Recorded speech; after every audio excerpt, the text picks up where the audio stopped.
Here's a mystery you can learn how to do at home. Now you might want a calculator for this. If you do, pause the video for a moment and then come back. Are you back? Good. Let's begin. Think of a 3-digit number in which all of the digits are different. That is, there are no repeated digits anywhere among the 3. Now, reverse that number. For instance, if you had thought of the number 521, the reverse would be 125. Whichever of those two numbers is smaller, subtract it from the larger one to obtain a new number. Good. Now reverse that number and add it to its reverse. Now if all has gone well, the number you're thinking of should be this number, 1089. Now how did that happen? Well, I don't betray any great secret to say this is a mathematical magic trick. In fact, I've recently written and I'm currently editing a book all about mathematical magic tricks. And I thought, since a lot of us are quarantined now and many of the schools are closed and a lot of you have suddenly and unexpectedly found yourselves homeschooling your children, I thought I would share one of these mathematical magic tricks as a fun yet somewhat educational exercise that you could try with your children at home. Now the secret behind this trick has a lot to do with some very simple algebra, which we'll discuss. It also has to do with positional notation and place value, which I do discuss in my book, but which I won't discuss here because we don't have the time and I don't know how mathematically sophisticated any of my audience members or their students might be.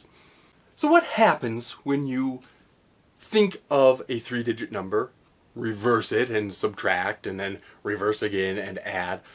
What's actually happening is that these operations are guiding you through an algorithm that will always produce the result 1089 or 1089.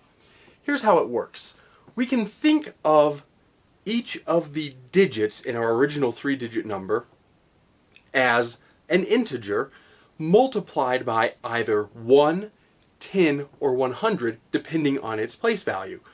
So if our original number is, say, A, B, C, where A, B, and C refer to the 3 digits of the number, its value is actually given by 100A plus 10B plus C. And that would be the actual mathematical value of the number. What happens then when we reverse that number and subtract? Well, bear with me for a moment while I write this, and I will show you.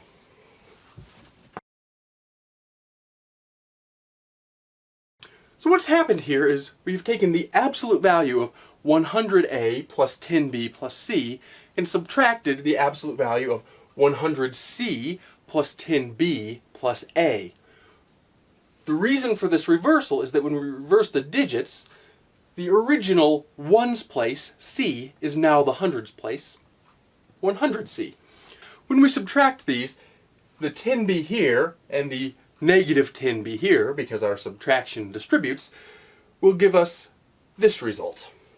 Absolute value 99A minus 99C. Factoring out, we get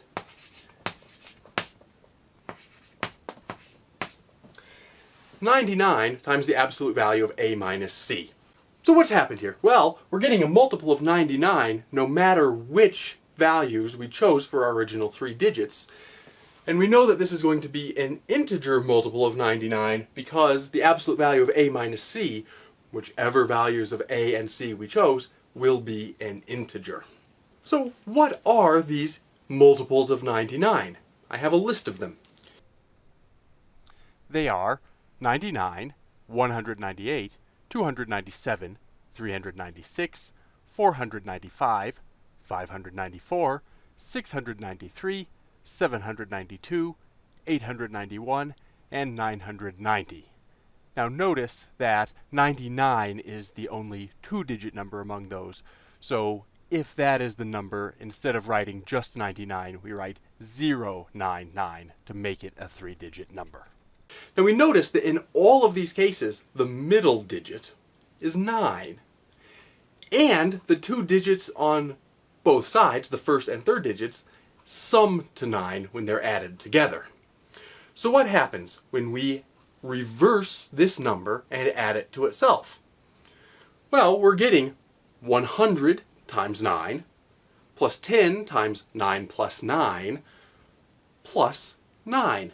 That's the first and third digits added on the ends and the two 9s from the middle, which stay in the middle, added together. The result of this, in every case, is 1089, which is our force number. An alternative way to think of this is to add the ones place and get 9, add the tens place and get 9 plus 9 equals 18, write the 8 and carry the 1, and then add the hundreds place and you'll get 9 and then plus 1 from the carry and you'll get 10, resulting in our 1089 or 1089. So this makes for a fun trick that you can try out. Just remember those steps. They can think of any 3-digit number as long as the digits don't repeat. Have them reverse the digits, subtract the smaller from the larger, reverse the digits of that result, and add together. And every time the result will be 1089, 1089. Now there are a lot of ways that you could perform this trick. For instance, you could do it straight like I did. Have people go through the algorithm and reveal that you knew what number they were going to pick. You could do the same thing, but instead of revealing it as a prediction like I did, you could reveal it as you're reading their mind. If you do that, you might sort of struggle and say, oh, I'm getting a sense of a 0, and there's a 1, and maybe there's a 9, and oh, I think your number is 1089? You can present it that way.